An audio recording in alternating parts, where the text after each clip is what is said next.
Welcome back, guys. The last clip I want to look at abstinence. Look at abstinence. Chances are you've been to or will end up in AA and NA at some point.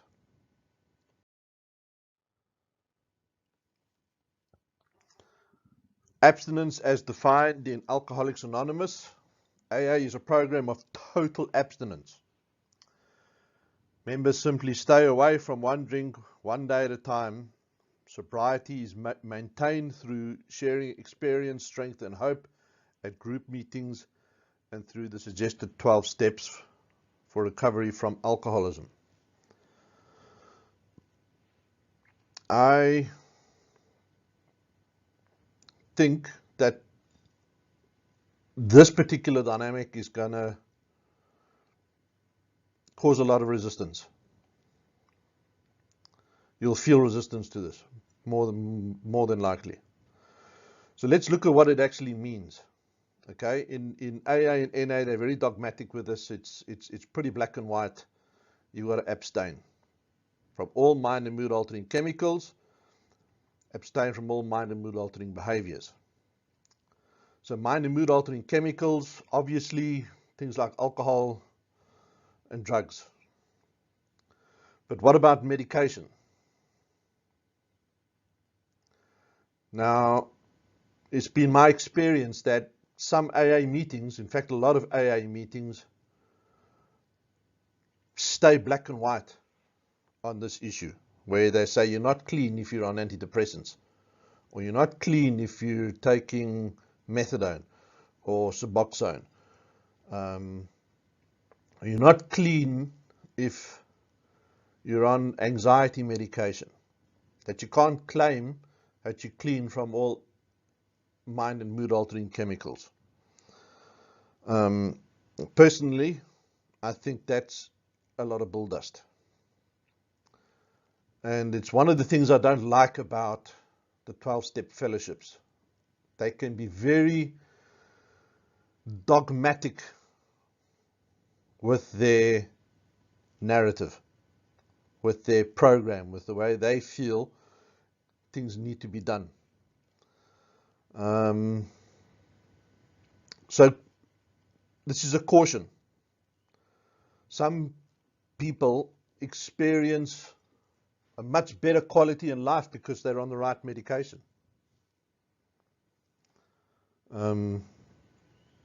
And can't attend AA and NA meetings because of this kind of dynamic.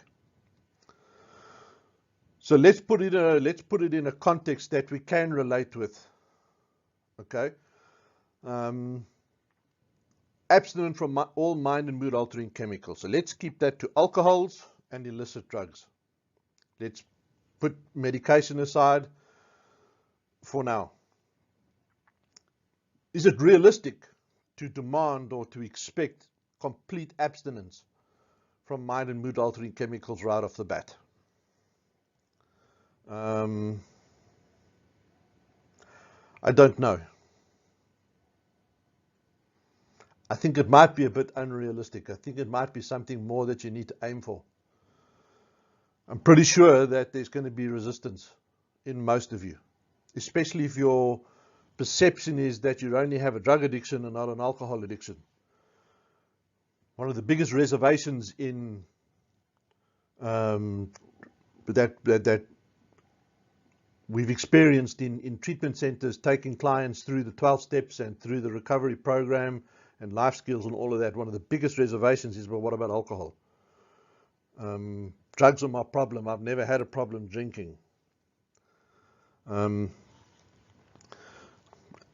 You're going to get various interpretations and answers to that dilemma depending on who you talk to and what modality of treatment they use. I'm used to working in treatment centers. I've been working in treatment centers for the last 15 years, and it's quite easy to demand abstinence because you've got an in-house population. So we're removing or people have removed themselves away from their using environments, using friends, dealers, and whatever, and are now in a therapeutic community. So it's easy to demand abstinence there. Abstinence is something that I would recommend that you aim towards.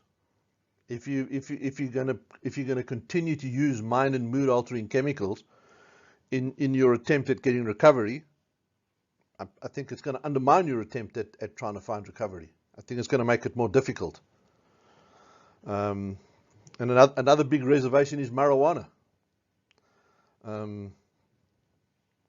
There's a big movement worldwide now that marijuana is a herb, that it's good for you, that it heals, that it's got healing properties, it cures cancer, and all of these things. And I don't doubt any of that.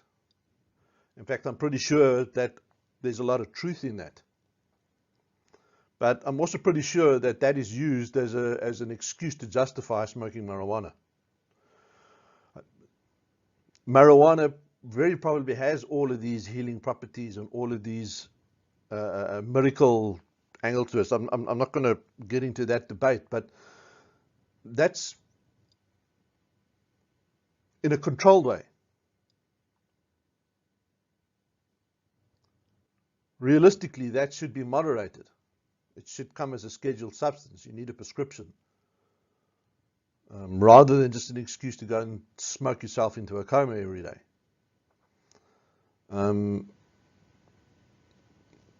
So, another reservation.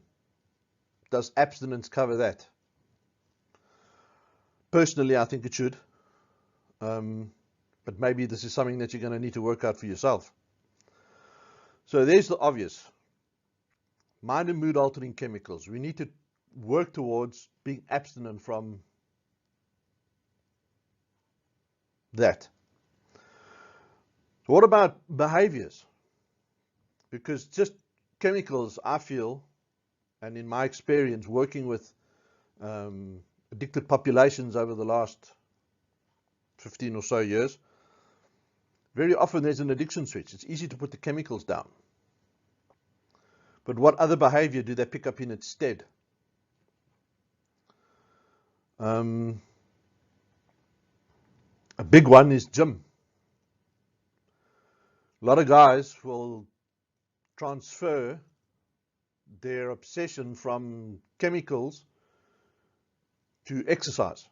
They start trying to fix their feelings and repair their self-esteem by gymming. And the obsession goes from one thing to another thing. Food, sex, relationships, gambling, gaming. There's a myriad of mind and mood altering behaviors that we can look at. They might not be immediately apparent to you in your earlier attempt at recovery, and just focusing on the more obvious addiction switches and behaviors is probably the way to go. But the further you go into your recovery process, you need to start building your self-awareness about mind and mood altering behaviors. They might not be immediately apparent to you in your first year or two of early recovery. They might reveal themselves later. So early recovery is going to be a struggle with governing obsessions. A medium to mature recovery is going to be an absence of any significant governing obsessions. So the abstinence argument, it's controversial.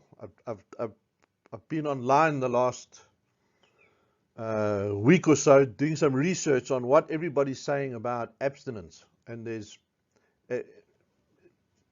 I saw immediately that it's a controversial topic. Some people say it's impossible and unrealistic, and other people say it's an absolute must.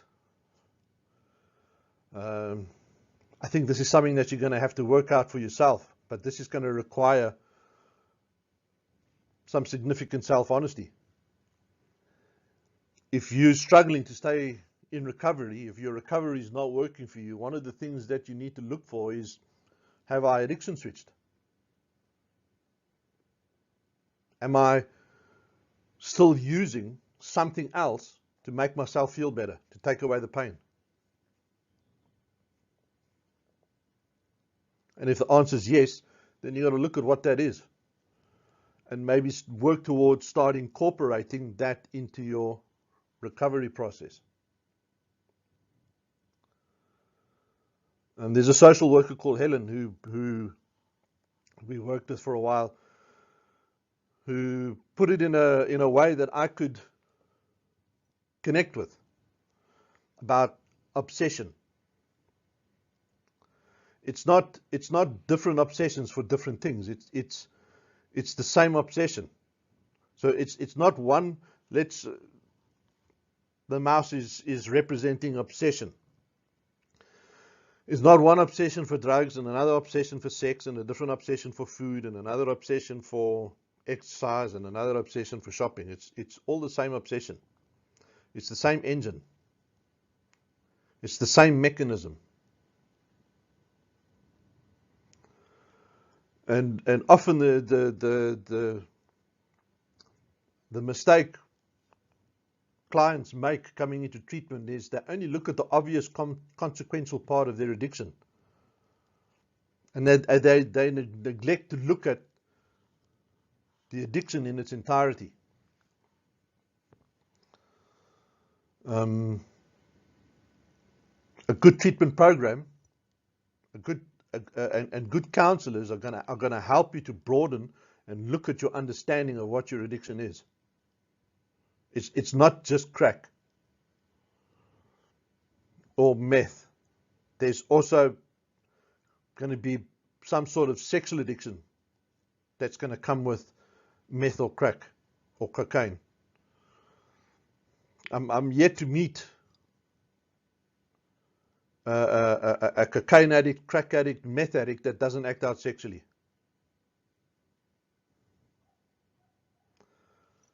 The temptation is to talk a lot about the consequences of crack and do step work on crack behavior and what you did within the crack addiction, but pay very little attention to the sexual part of that addiction.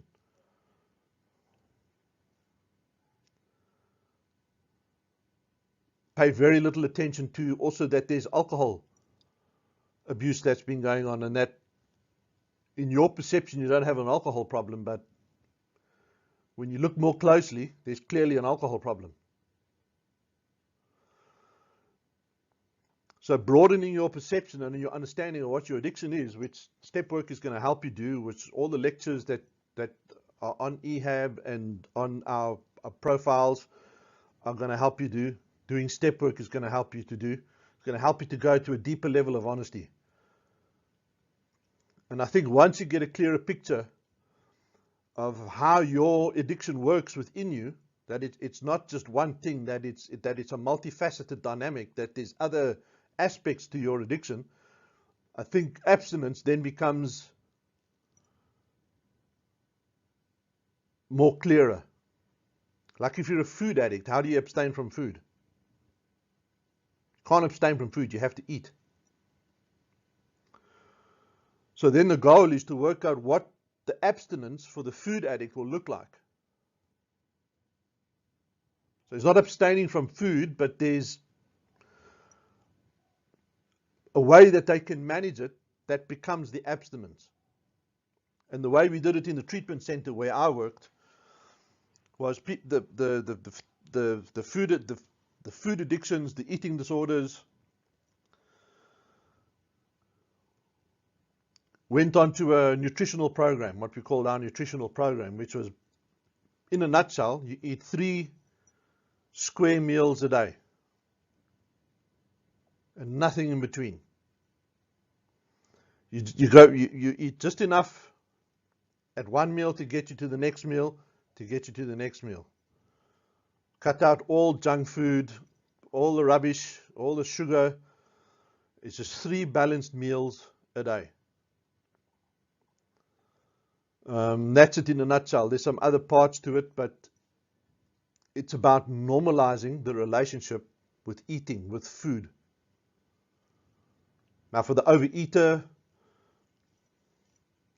it takes away the obsession for food. It gets them into a routine. It gets them into a different pattern of behavior. For the eating disorder, it starts to take them out of the obsession and into something that's more normalized. And eventually they slowly normalize into a different pattern of behavior, just by eating 3 meals a day, nothing in between, staying away from sugar, staying away from fizzy drinks and diets. We don't do diets in the treatment center because that diets often feeds back into the obsession. Over exercising feeds back into the obsession. Gym supplements, doing all those supplements, again, that starts to feed the obsession. So the abstinence for the food addict or the eating disorder is 3 square meals a day. Now, when it comes to mind and mood altering behaviors, a similar approach or a similar strategy to work with whatever that behavior is. Like, unrealistic to think we're never going to have sex again. If we've got a lust addiction and a sex addiction, we can't abstain from that forever. So part of your recovery program slowly starts to incorporate, what does your abstinence look like? How are you going to normalize that behavior in your life that it stopped being obsessive? And you're going to need help. Unfortunately, you're watching this clip, which would indicate that you've asked for help, that you recognize that there's a degree of powerlessness and unmanageability in your life, even in these other areas. So I think when it comes to abstinence, I just want to caution you about the AA and NA black and white, dogmatic, all mind and mood altering chemicals. And especially when they start including medication, because if you're on antidepressants, or you've got bipolar, you're on bipolar medication, whatever, that excludes you from those meetings. Which I think is a tragedy, which I think is a mistake.